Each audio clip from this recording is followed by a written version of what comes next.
All right, I wanted to do a video on how to play bar chords. I know this is a typical pain point for a lot of new players.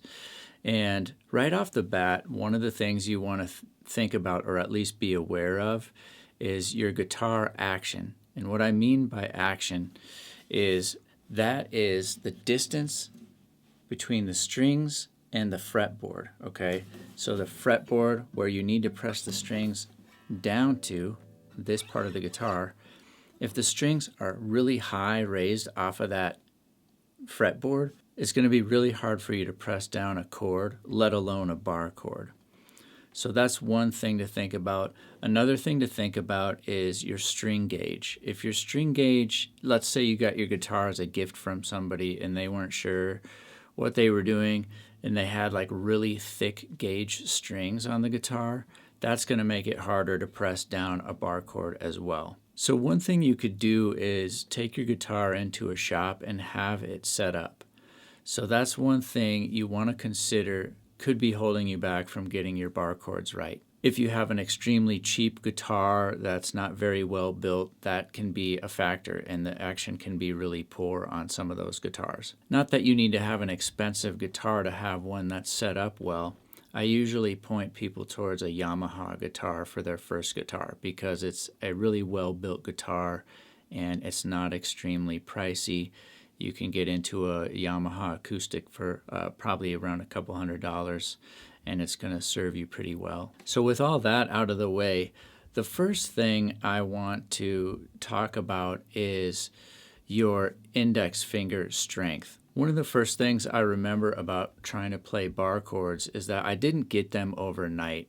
I remember I was, I would place my finger across all of the strings in one fret, and I would play each note, and I remember some of the notes buzzing. Like I would play across, and there'd be a note that sounded like that, right? There'd be another note that maybe was just not quite there, as buzzing just a little bit, right? Those are the signs that you're not quite succeeding at getting all of the strings pressed down properly. I think with that being said, one place to start would be simplifying things, right? So what you want to do is take, for example, your index finger, and we're going to use the 5th fret as our example area on this lesson. So one exercise you can do right off the bat to start building up your index finger strength to hold down all the strings is this. You start at the high E string and you play just that, you hold that note down by itself, right?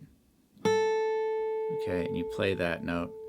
Then you're going to jump up and you're going to hold down 2 notes, okay?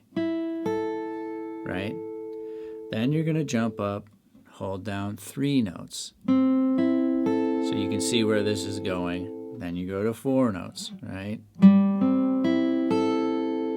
Okay, then you go to 5. Then you go to all 6. So that right there is a good exercise to try. Now here's one thing to keep in mind. So let's look at where my finger is right now. If my finger is too far back in the fret area, so if my goal is to hold everything down at the 5th fret, you can see where the actual metal fret is right there. That's it. That's the 5th fret. If my goal is to hold everything down at that pressure point, then why on earth would I want my finger way back here, far away from the fret? You can see the fret and the distance between my finger there's a lot. So if my finger's way back here and I'm trying to play, I'm for sure probably going to get some buzzing sounds and some muted sounds, right? So what you want to do is sneak up. Basically, you want to be right against that fret. Like the 5th fret's here. I can see my finger is actually, especially at the top, my index finger is almost overlapping a little bit on top of that fret. And then the rest of my finger is very close to the fret.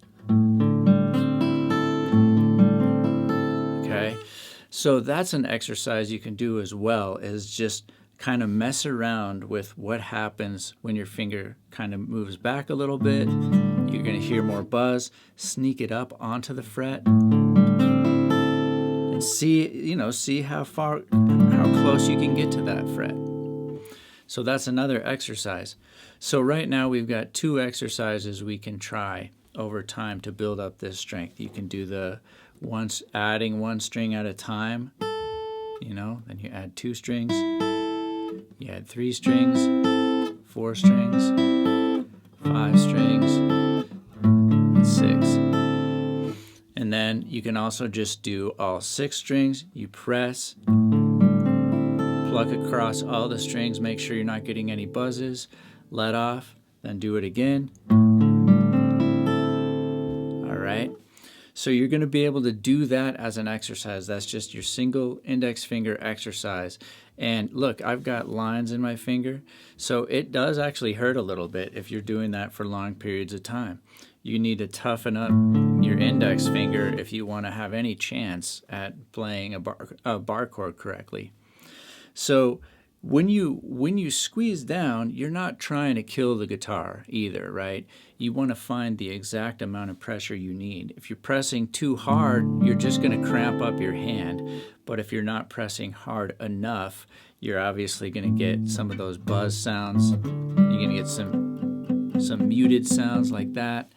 So that means you're not getting that string pressed down at the proper amount. You can't press too hard because you don't want to cramp, and you can't press too soft because then you're going to get some buzzes and stuff. All right, so now that we got that piece to the puzzle, let's go ahead and take a look really quick at the back of the neck. So how my thumb is sitting on the back of the neck, if you look at that, basically I'm just pressing in the center of the neck, and it's almost like my thumb is just sort of pressing against a wall in a way. I'm not like curling my thumb like that or doing anything weird like sideways or anything weird like that. It's just centered and it's pressing against the back of the neck. So that creates a nice way for you to pinch between your thumb and your index finger. So you're basically pinching like that. You're pinching between your thumb and in the middle of your index finger. So now let's take a look at playing our first bar chord. So we're going to play an A bar chord. So here's what you're going to do. You're going to obviously press across all 6 strings with your index finger in the 5th fret.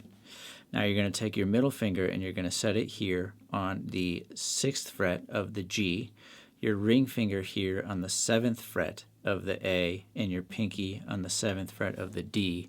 And that right there is a very common bar chord shape.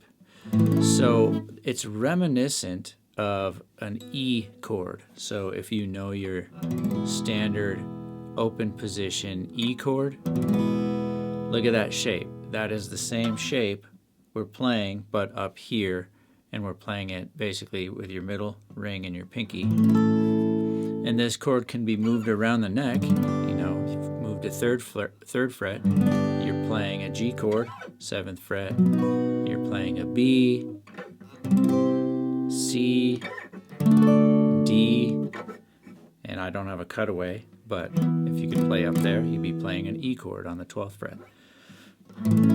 So that's a very guitar-friendly bar chord, because I think the further you get down this way, the harder the chords are to play. Like an F bar chord, I think is harder to play because you're right next to the nut, so you are pressing harder. There's more tension there.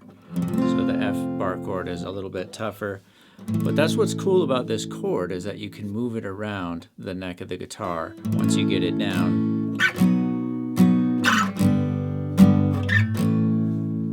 Now, of course, it's not going to come easily. You're going to have to practice at this, and you're going to have to go and look at your index finger, make sure you're not too far back in the fret.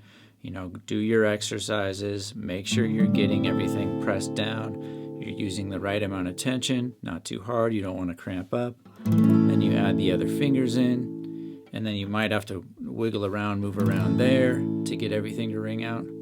All right, that's it for this video. Please like and subscribe and leave a comment if you have any questions about how to play the bar chord, and I will talk to you soon.